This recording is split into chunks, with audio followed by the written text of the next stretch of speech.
လက်ပါလာစီရှင်တဲ့ဘာရောက်လာပေါတဲ့တို့ရဲ့ဆွဲကပင်မြေ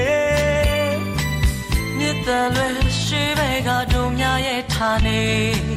ရောက်လာပါတို့ရဲ့ဖားစီကြွေးကြိုတဲ့စားရမယ်လေ